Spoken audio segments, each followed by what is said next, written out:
Bienvenidos, guardianes de los secretos y exploradores de lo inhóspito, a un nuevo viaje por los senderos del misterio.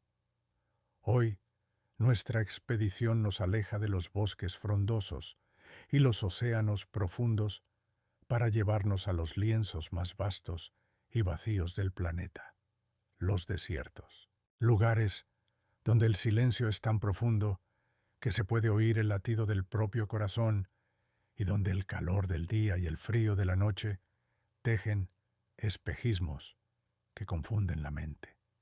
Pero el vacío de los desiertos es una ilusión. Estas tierras áridas están repletas de historias, susurradas por el viento que erosiona la roca y grabadas en la arena del tiempo.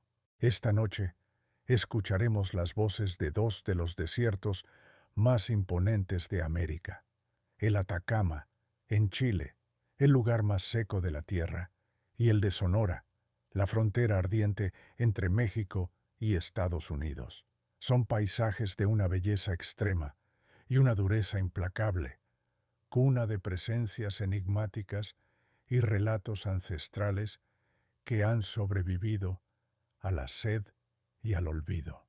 Juntos seguiremos el brillo fantasmal de El Alicanto, el pájaro de oro que guía a los mineros a la riqueza o a la muerte.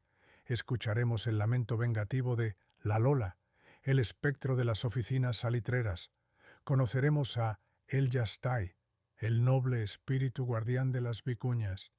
Descubriremos la maldición de los gentiles, los antiguos muertos que no perdonan la profanación. Cruzaremos la frontera para temblar con el llanto eterno de la Llorona en los arroyos secos de Sonora. Nos haremos a un lado ante el paso de la carreta de la muerte. Buscaremos el tesoro perdido del padre Quino y conoceremos la historia de los gigantes olvidados de los seris. Preparen sus cantimploras y afilen sus sentidos, porque el sol del desierto revela muchas cosas, pero es la oscuridad la que nos cuenta sus verdaderos secretos. ¿Listos para caminar sobre la arena encantada? Entonces, comencemos. Capítulo 1.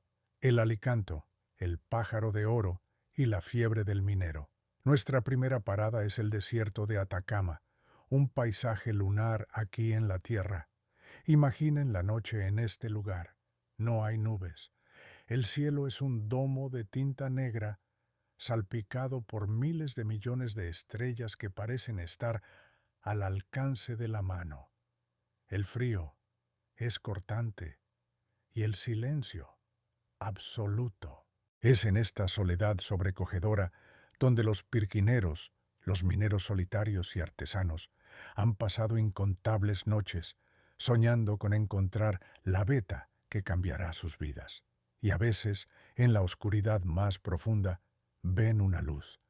No es una estrella fugaz, ni el farol de otro minero. Es una luz que se mueve con vida propia, un resplandor dorado o plateado que revolotea a ras de suelo. Acaban de ver a El Alicanto, el espíritu del desierto, la criatura más codiciada y temida de la mitología minera del norte de Chile.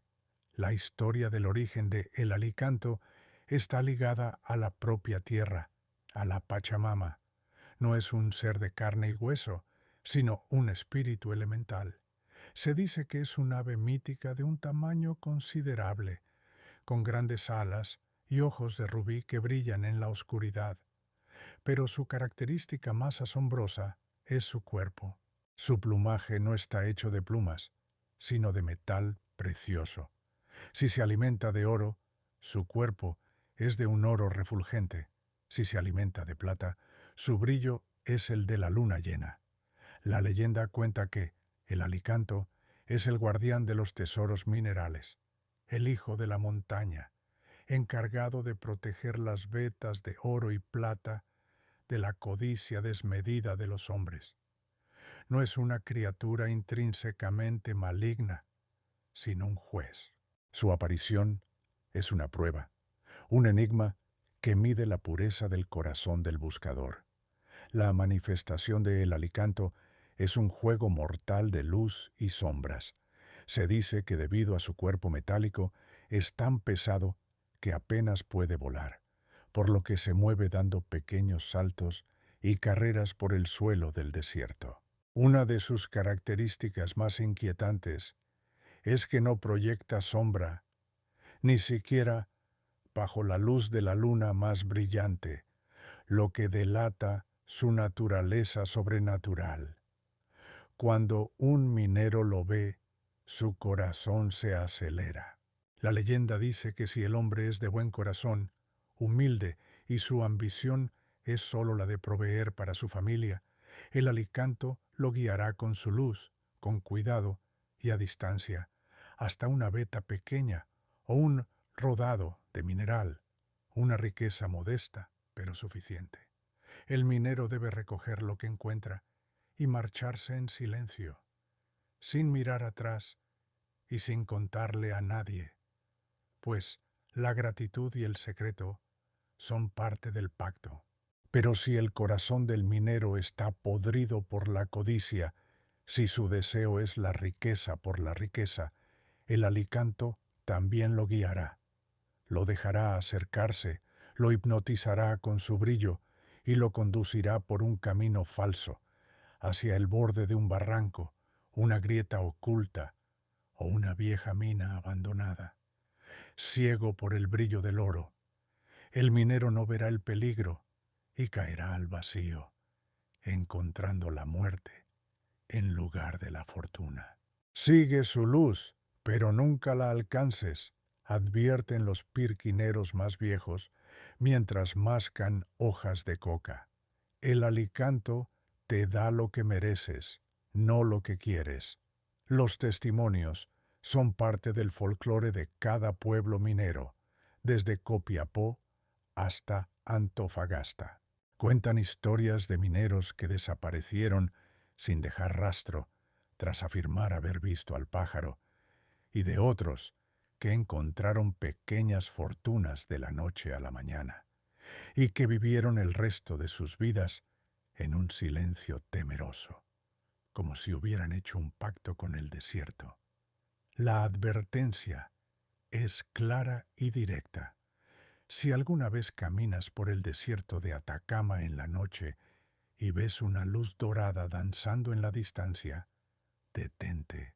Examina tu alma y la verdadera naturaleza de tu deseo, porque esa luz puede ser el faro de tu salvación o la antorcha que ilumina tu tumba.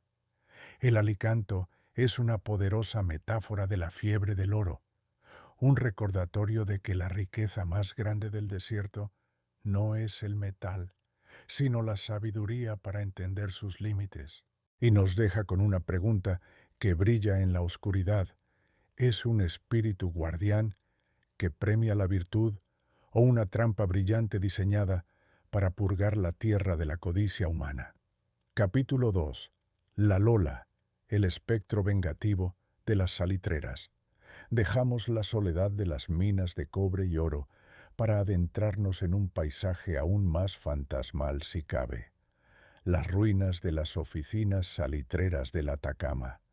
Imaginen pueblos enteros congelados en el tiempo.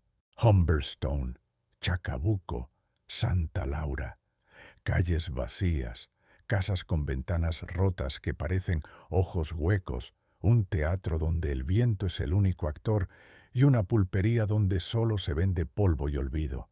Estos pueblos, que en su día fueron bulliciosos centros de la industria del salitre, son hoy monumentos a la decadencia.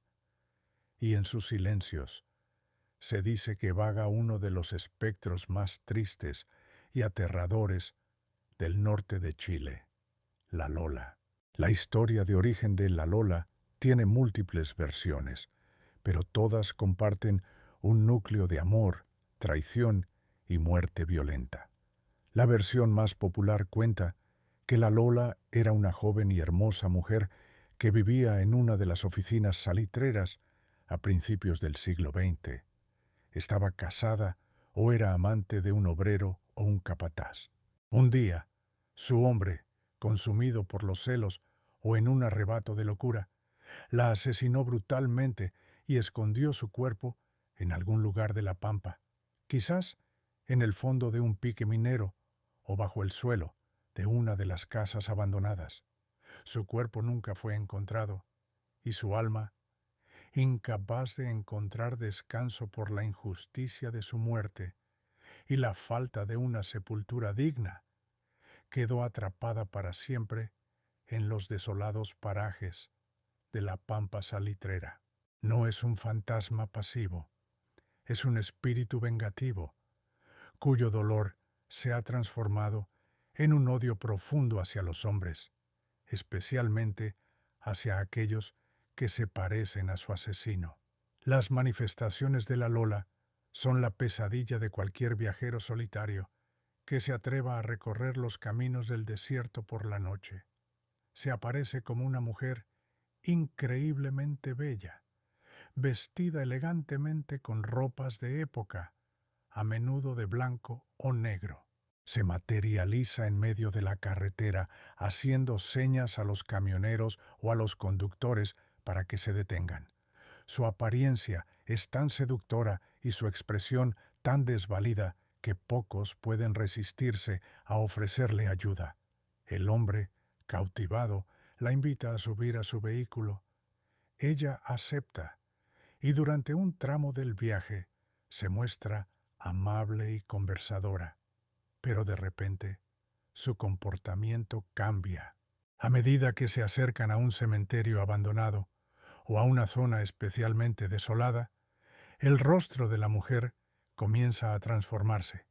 Su belleza se descompone, su piel se vuelve pálida y cadavérica, y sus ojos se llenan de una furia sobrenatural. En el clímax del horror, se da la vuelta y le muestra al conductor que no tiene rostro, o que su cara es una calavera. En otras versiones, simplemente abre la boca para lanzar un grito desgarrador y luego se desvanece, provocando que el conductor pierda el control de su vehículo y sufra un accidente mortal.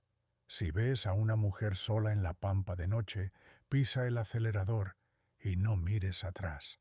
Es la advertencia que todo camionero del norte conoce. Los testimonios son un clásico del folclore local. Hay innumerables relatos de conductores que han tenido encuentros cercanos con ella. Hombres que han llegado a la siguiente ciudad pálidos y temblando, jurando haber llevado a un fantasma en el asiento del copiloto.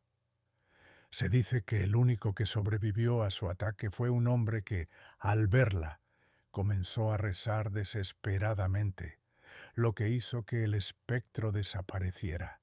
La advertencia es solemne. La Lola no busca consuelo, busca venganza. Su belleza es solo un cebo para atraer a los hombres a su trampa mortal, repitiendo eternamente el ciclo de seducción y muerte, buscando en cada rostro masculino al que la traicionó. La Lola es el eco del sufrimiento y la violencia, que a menudo se escondían tras la fachada de prosperidad de las salitreras. Es la voz de las mujeres olvidadas, de las víctimas cuyas historias se perdieron en el polvo. Y su presencia fantasmal en esos pueblos abandonados nos deja una pregunta inquietante. ¿Es solo el espectro de una mujer? ¿O es el alma colectiva de un lugar nacido de la dureza y muerto en el olvido, que aún clama por la justicia que nunca tuvo? Capítulo 3. El Yastay, el guardián de los Andes. Nos alejamos de los fantasmas humanos para buscar a un espíritu de una naturaleza completamente diferente. Ascendemos desde el desierto más bajo hacia las estribaciones de la cordillera de los Andes, a la Puna, una tierra de altiplanos barridos por el viento, donde el aire escasea y la vida es una lucha constante. Imaginen la escena. Un rebaño de vicuñas, esbeltas y elegantes, pasta tranquilamente en una ladera. De repente levantan la cabeza al unísono, como si sintieran una presencia. En la cresta de una colina cercana se recorta una figura. Es un animal majestuoso, mucho más grande que cualquier guanaco o vicuña, con un pelaje blanco y brillante que parece hecho de nieve y unos ojos que destilan una inteligencia ancestral. Es el Yastay, también conocido como el Yastay, el espíritu protector de los animales de los Andes y el rey de los guanacos.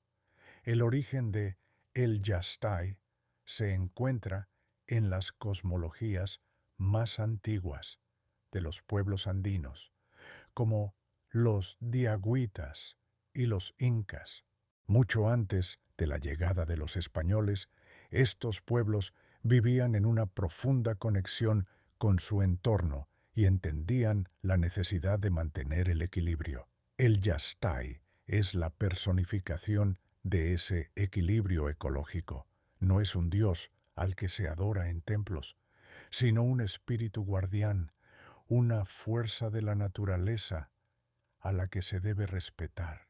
Se dice que fue puesto en la tierra por la Pachamama para proteger a sus criaturas, especialmente a las manadas de guanacos y vicuñas de la caza indiscriminada. Es el pastor de los rebaños salvajes, el que los guía a los mejores pastos y a las fuentes de agua, y el que los defiende de los pumas y, sobre todo, de los cazadores humanos. La manifestación de el Yastay depende enteramente de las intenciones del hombre que se cruza con él. Para el cazador respetuoso, aquel que caza solo por necesidad, para alimentar a su familia y que realiza ofrendas a la Pachamama antes de la cacería, el Yastay puede mostrarse benévolo. Se le aparece en la distancia, a veces guiándolo hacia un animal viejo o débil del rebaño, permitiendo una caza fácil como recompensa por su respeto. El cazador debe tomar solo esa presa y marcharse. Pero para el cazador codicioso, aquel que caza por deporte, por vender la lana o que mata más de lo que necesita, el Yastay es un enemigo implacable y aterrador. Su forma cambia. Su cuerpo se agranda hasta volverse gigantesco, sus ojos se encienden con furia, y de su boca sale un rugido que resuena en las montañas como un trueno. Utiliza su poder para proteger a su rebaño. Provoca avalanchas de rocas, desata ventiscas repentinas, o crea una niebla espesa que desorienta al cazador, haciéndolo caminar en círculos hasta que muere de frío y agotamiento. En otras versiones, simplemente se interpone entre el cazador y la presa, desafiándolo con una mirada que paraliza de miedo. Pide permiso a la montaña antes de cazar, porque el Yastay te está escuchando, dicen los arrieros y pastores de la cordillera. Se cuenta que para ganarse su favor, los cazadores deben dejar una ofrenda, un pago a la tierra, que puede ser hojas de coca, alcohol o simplemente una piedra apilada en una apacheta, un montículo sagrado.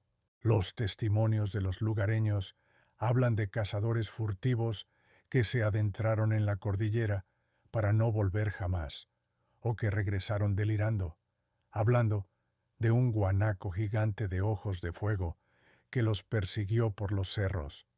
La advertencia es una ley de la montaña. No tomes de la tierra más de lo que ella te ofrece. La naturaleza tiene sus propios guardianes, y el Yastay es el más noble y feroz de todos.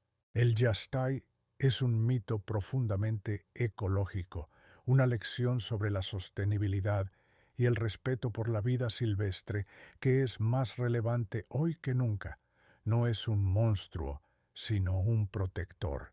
Su leyenda nos recuerda que no somos los dueños de este planeta, sino solo una parte de un delicado equilibrio. Y nos deja pensando, en un mundo donde la caza furtiva y la destrucción del hábitat amenazan a tantas especies, ¿no sería bueno que cada montaña tuviera su propio yastái vigilante? Capítulo 4. Los gentiles, la maldición del desierto florido. Permanecemos en el Atacama, pero ahora esperamos un fenómeno que parece un milagro. El desierto florido.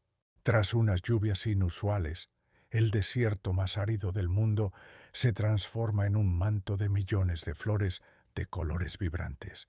Es un espectáculo de vida y belleza efímera, pero esta explosión de vida despierta también a los muertos.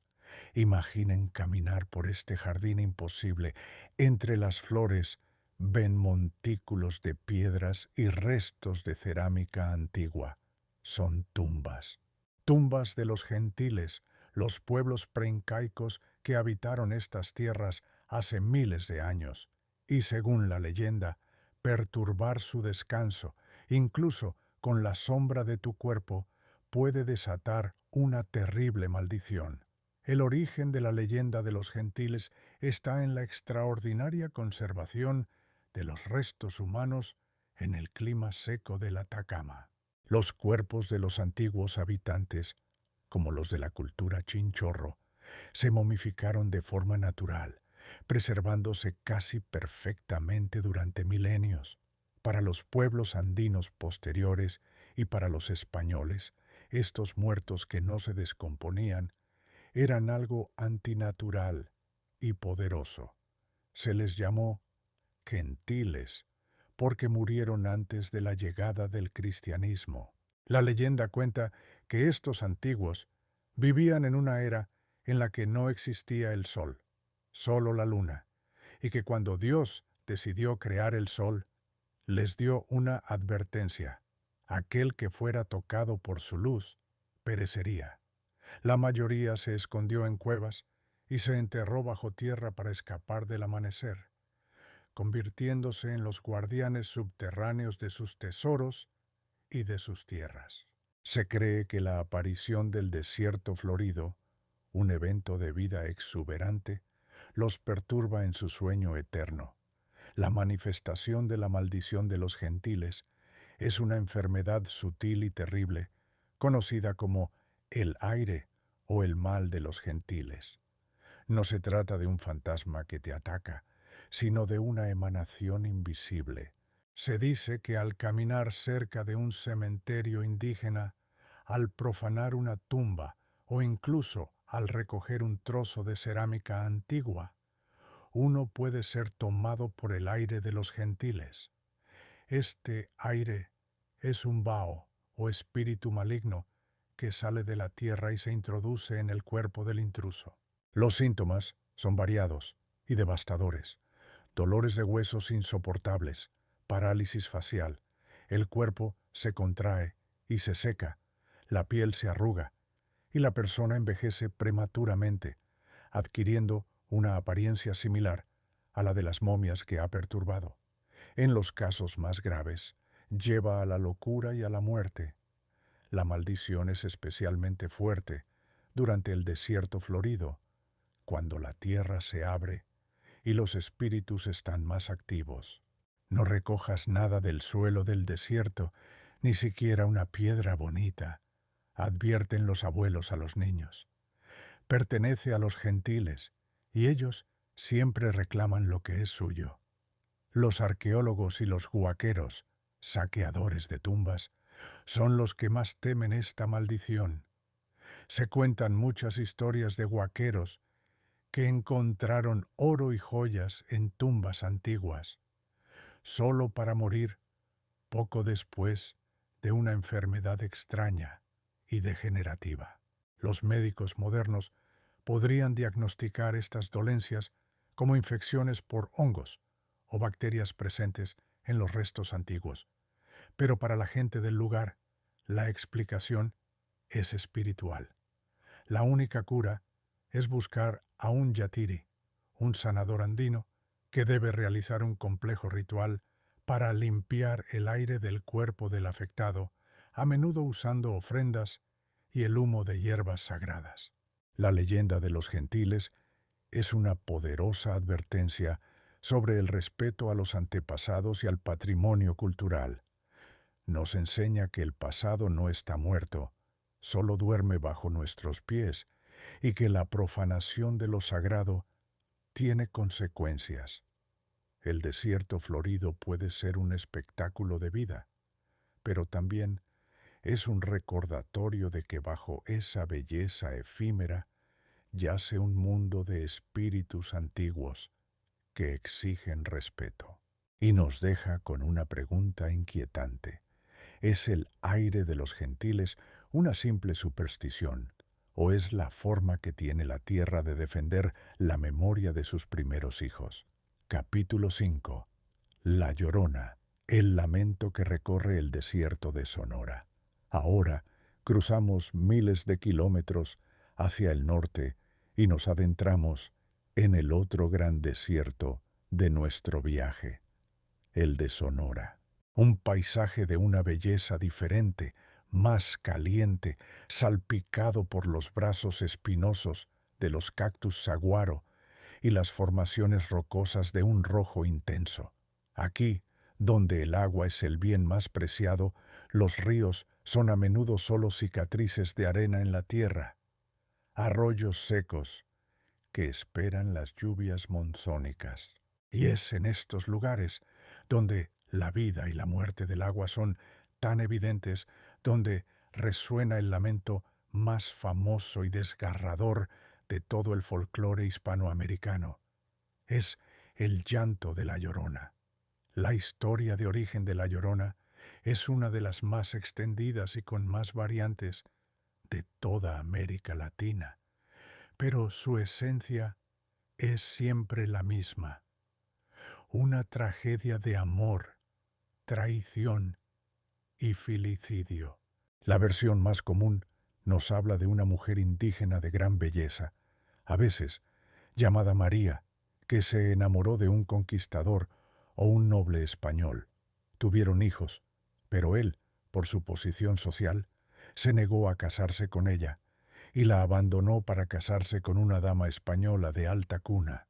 María, en un ataque de locura y desesperación provocado por el dolor del rechazo, llevó a sus hijos a un río y los ahogó. En el instante en que cometió el acto, la cordura regresó a ella y comprendió el horror de lo que había hecho. Consumida por la culpa, se ahogó en el mismo río. Pero su alma no encontró descanso. Cuando llegó a las puertas del cielo, se le negó la entrada hasta que encontrara las almas de sus hijos. Y así fue condenada a vagar eternamente por la tierra, llorando y buscando a los niños que ella misma asesinó. En el desierto de Sonora, la leyenda adquiere una resonancia particular y aterradora. Su presencia no se limita a los grandes ríos. Se la puede escuchar en los arroyos secos, en los oasis escondidos, en los pozos abandonados y en cualquier lugar donde haya habido agua alguna vez. Su llanto, un ¡ay, mis hijos!, que hiela la sangre, se confunde con el silbido del viento entre los cañones. Su manifestación es principalmente auditiva, pero quienes afirman haberla visto la describen como una figura alta y delgada, vestida de blanco, con un velo que oculta su rostro y un cabello largo y negro que flota a su alrededor. Se desliza sobre el suelo sin tocarlo, y su presencia va acompañada de un frío repentino y una sensación de tristeza abrumadora. A diferencia de otros espectros, la Llorona no siempre busca hacer daño. Su principal tormento es su propia pena. Sin embargo, el peligro es real. Se dice que si escuchas su llanto cerca, es porque en realidad está lejos. Pero si lo escuchas lejos, ten cuidado, porque está justo a tu lado. El sonido de su lamento puede volver loco a quien lo escucha, y la visión de su figura es un presagio de muerte inminente para el que la ve o para alguien de su familia. Es especialmente peligrosa para los niños que se portan mal o que andan solos por la noche, a quienes puede confundir con los suyos y llevárselos para siempre. Si oyes a la mujer que llora, métete en casa y reza por tus hijos. Es la advertencia que ha pasado de generación en generación en todo el suroeste. Los testimonios son incontables, parte del tejido cultural de la región. Rancheros, viajeros, familias que viven en lugares aislados, todos tienen una historia sobre la Llorona. Cuentan de noches en las que el llanto se escuchó tan claro que los perros aullaban de miedo y se escondían. La advertencia es una de las más serias del folclore. Su lamento no es solo un eco del pasado, es una presencia activa y peligrosa. La Llorona del desierto de Sonora es una figura trágica y aterradora. Es la encarnación de la culpa materna, el espectro de la conquista y el mestizaje, y un recordatorio constante de que los actos más terribles nacen a menudo del dolor más profundo. Su llanto errante en la inmensidad del desierto nos deja una pregunta que nos persigue en la noche. ¿Qué es más aterrador? ¿El fantasma de una madre que mató a sus hijos?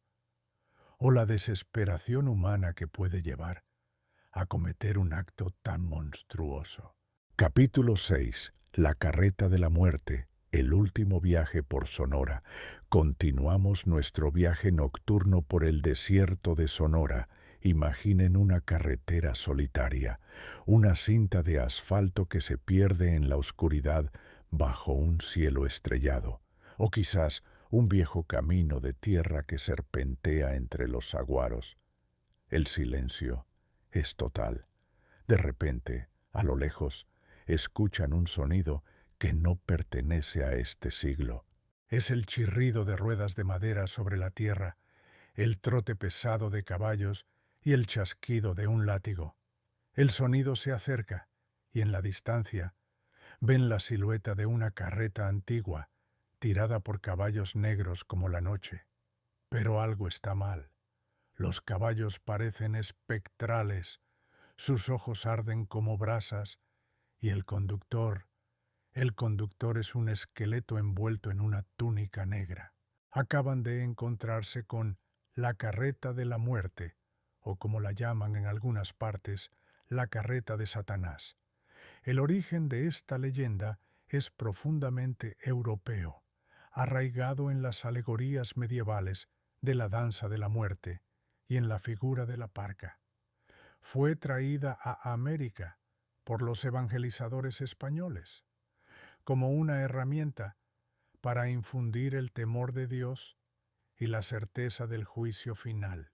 En el entorno vasto y desolado del desierto de Sonora, donde la muerte es una compañera constante debido al calor, la sed y los peligros, la leyenda encontró un terreno fértil para echar raíces y crecer. No es la historia de un fantasma específico, sino la personificación de la muerte misma, que viaja por el mundo en su carreta para recoger las almas de los que están a punto de morir. En algunas versiones, el conductor es Satanás, que viene a buscar las almas de los pecadores impenitentes. Las manifestaciones de la carreta de la muerte son un presagio funesto e ineludible. Se aparece siempre de noche, generalmente después de la medianoche, en caminos rurales y solitarios. Su paso va precedido de un frío sepulcral y del aullido lastimero de los perros, que pueden sentir su presencia sobrenatural. El sonido de sus ruedas es inconfundible, un crujido lento y pesado que parece arrastrar el peso de todos los pecados del mundo. Quien la ve, se dice, está sentenciado. Si la carreta se detiene frente a tu casa, significa que ha venido a buscar tu alma o la de alguien que vive contigo. No hay nada que se pueda hacer. La muerte ha llegado, y su viaje es solo de ida. Mirarla directamente a los ojos al esqueleto conductor es asegurarse una muerte rápida y terrible. Se cuenta que dentro de la carreta, a veces, se pueden ver las almas que ha recogido, figuras translúcidas y sufrientes que extienden sus manos en una súplica silenciosa. Si escuchas la carreta, no te asomes a la ventana. Reza y encomienda tu alma. Es la advertencia solemne que se repite en los pueblos y rancherías de Sonora. Los testimonios suelen ser de segunda mano, contados por aquellos que escucharon la carreta pasar una noche y a la mañana siguiente se enteraron de la muerte de un vecino. Los ancianos cuentan historias de hombres valientes o borrachos que, al escuchar el ruido, salieron a desafiar al conductor, solo para ser encontrados muertos a la mañana siguiente, con el rostro congelado en una máscara de terror. La advertencia es absoluta. No se juega con la muerte. No se la desafía. Cuando su carreta pasa, lo único que un mortal puede hacer es mostrar respeto, guardar silencio y rezar para que no se detenga en su puerta. La carreta de la muerte es una leyenda que nos confronta con nuestra propia mortalidad. Es un memento mori rodante, un recordatorio de que, sin importar quiénes seamos, nuestro último viaje es inevitable. En la vasta soledad del desierto, donde la línea entre la vida y la muerte es tan delgada, su leyenda cobra una fuerza especial y nos deja reflexionando en la quietud de la noche. ¿Es solo un cuento para asustar? ¿O hay realmente fuerzas que patrullan los caminos del mundo, recogiendo las almas cuando llega su hora? Capítulo 7. El tesoro perdido del Padre. Quino, la fiebre del oro misional. Ahora, nuestra búsqueda en el desierto de Sonora se torna hacia una leyenda que mezcla historia, fe y la eterna codicia humana. Nos adentramos en la Pimería Alta, la región que abarca el norte de Sonora y el sur de Arizona, una tierra que fue explorada y evangelizada por una de las figuras más notables de la historia del suroeste, el padre jesuita Eusebio Francisco Quino. Imaginen las ruinas de una antigua misión española, sus muros de adobe desmoronándose bajo el sol implacable. Es un lugar de una paz silenciosa, pero se rumorea que en sus alrededores, o en una mina secreta cercana, se esconde una fortuna que ha consumido a generaciones de buscadores. El tesoro perdido del padre Quino. La historia de origen de este tesoro es compleja y debatida. El padre Quino, que vivió a finales del siglo XVII y principios del XVIII, no era un buscador de oro, era un misionero, un explorador, un cartógrafo y un defensor de los pueblos indígenas. Fundó más de 20 misiones y estableció rutas ganaderas y agrícolas. Sin embargo, las misiones jesuitas, para ser autosuficientes, a menudo operaban minas de plata y oro con la ayuda de los nativos. La leyenda cuenta que el padre Quino descubrió o fue guiado por los Pimas a una mina de una riqueza extraordinaria, a veces llamada la mina perdida del holandés en sus versiones de Arizona. El oro extraído no era para el enriquecimiento personal, sino para construir iglesias, para ayudar a la comunidad y para enviar a la corona española. Tras la expulsión de los jesuitas en 1767, se dice que los padres, antes de marcharse, sellaron la entrada de sus minas más ricas y escondieron el tesoro acumulado para que no cayera en manos de sus enemigos. El secreto de su ubicación se perdió con ellos. La maldición de este tesoro no es la de un fantasma vengativo, sino la del propio desierto y la paranoia que engendra la fiebre del oro. El tesoro está protegido por la dureza del entorno, el calor extremo, la falta de agua, las serpientes de cascabel y los pumas, pero también, se dice, por los espíritus de los apaches, quienes consideraban sagradas muchas de estas montañas, y que a menudo atacaban a los mineros y buscadores de tesoros. Se cuenta que quienes buscan el tesoro del padre Quino son acosados por una serie de desgracias. Se pierden inexplicablemente. Sus brújulas dejan de funcionar. Sus provisiones de agua desaparecen misteriosamente. Empiezan a ver espejismos, a escuchar susurros en el viento y a sentir que son observados desde las cimas de las montañas. La paranoia se instala y los socios en la búsqueda comienzan a desconfiar unos de otros, a menudo terminando en violencia y muerte, convencidos de que el otro ha encontrado el mapa secreto y quiere el tesoro para él solo. El oro de los jesuitas está protegido por la fe y por la sangre, dicen los viejos gambusinos. Solo un hombre de corazón puro podría encontrarlo, y un hombre así no busca oro. Los testimonios son parte de la mitología del lejano oeste. Historias como la de Jacob Waltz, el holandés que supuestamente encontró la mina y se llevó el secreto a la tumba, han alimentado la leyenda durante más de un siglo. Se habla de mapas crípticos, de pistas grabadas en las rocas y de muertes inexplicables en las montañas de la superstición. La advertencia es clara. Este no es un tesoro para los codiciosos. Buscarlo no solo es arriesgar la vida frente a los peligros del desierto, sino también arriesgar el alma a la locura de la avaricia. El tesoro del padre Quino es una leyenda que encapsula la historia de la frontera. La colisión de la fe, el imperio, la ambición y la violencia.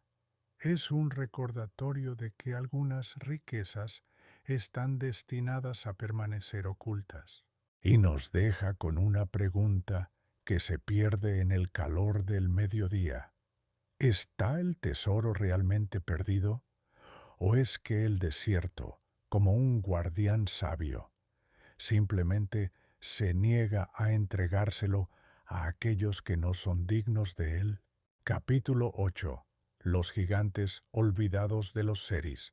Para nuestra última leyenda, nos dirigimos a la costa de Sonora, a las tierras áridas y salitrosas que son el hogar de uno de los pueblos más antiguos y resistentes del desierto, los Comcaac, más conocidos como el pueblo seri. Imaginen la costa donde el desierto se encuentra con el mar de Cortés.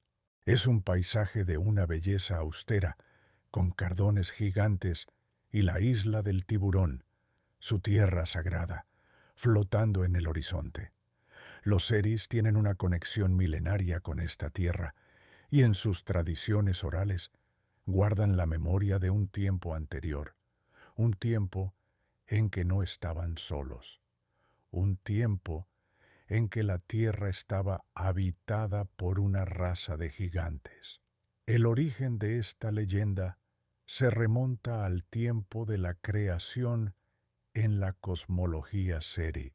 Cuentan los ancianos que en los primeros días del mundo, antes de que los Comcaac existieran como son hoy, la tierra estaba poblada por una raza de gigantes.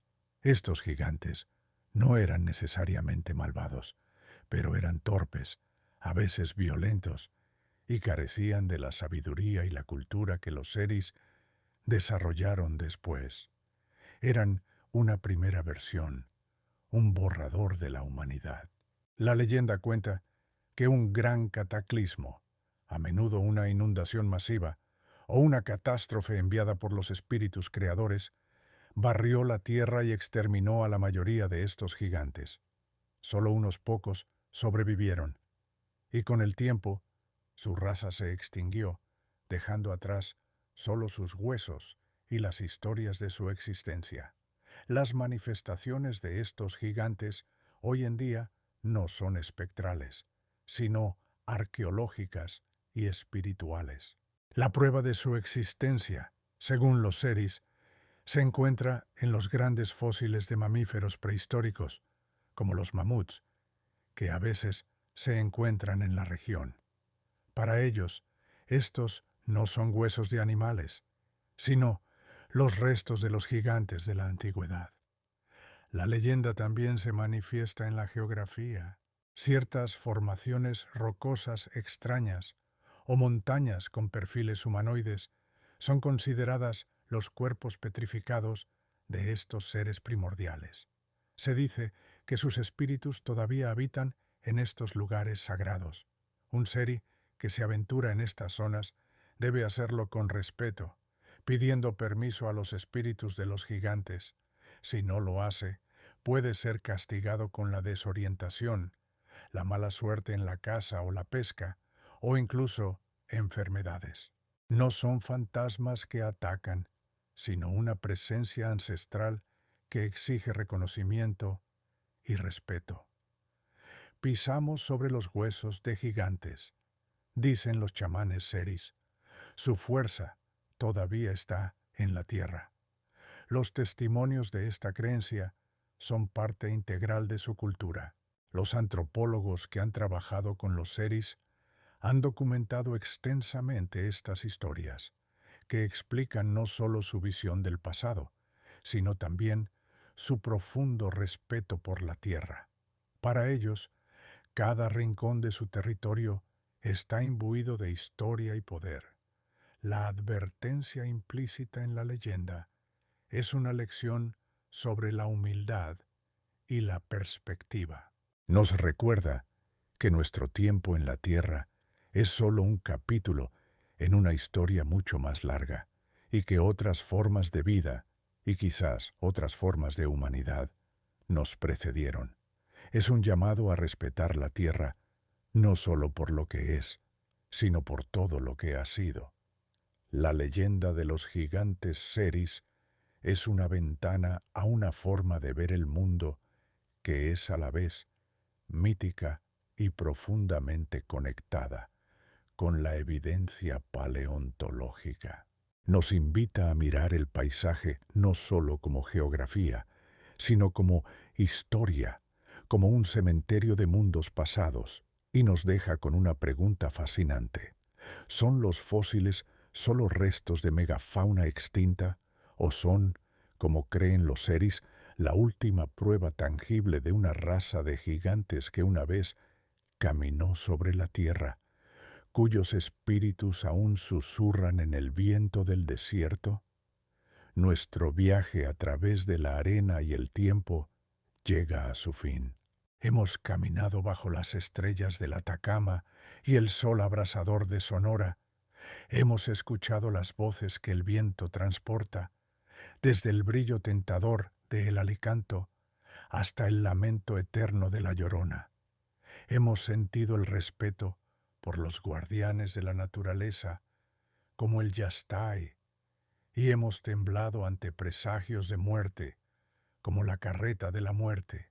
Cada leyenda, un grano de arena en el inmenso reloj del desierto, cada espectro, un espejismo que nos habla de verdades humanas, la codicia, el amor, la venganza, el respeto y la culpa. Estos relatos, nacidos de la soledad y la dureza extremas, nos demuestran que el desierto no está vacío, está poblado por las memorias de quienes lo habitaron, por los espíritus de la tierra y por los fantasmas de nuestras propias emociones. Y ahora les pregunto a ustedes, ¿son estas leyendas simples mecanismos para dar sentido a un entorno hostil? ¿Cuentos para hacer más corta la noche infinita? ¿O son el eco real de presencias que han encontrado en el silencio del desierto su hogar eterno?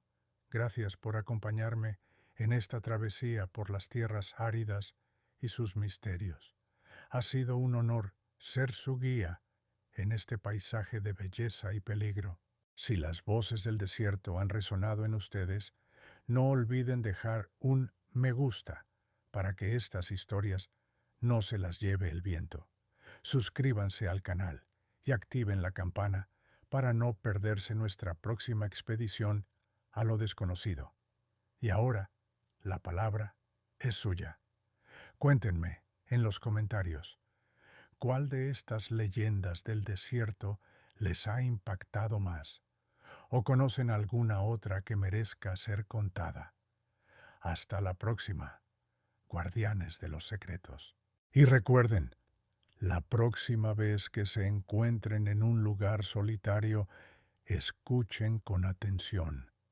Puede que no estén tan solos como creen, solos como creen, solos como creen, solos como creen, solos como creen, solos como creen, solos como creen, solos como creen, solos como creen, solos como creen, solos como creen, solos como creen.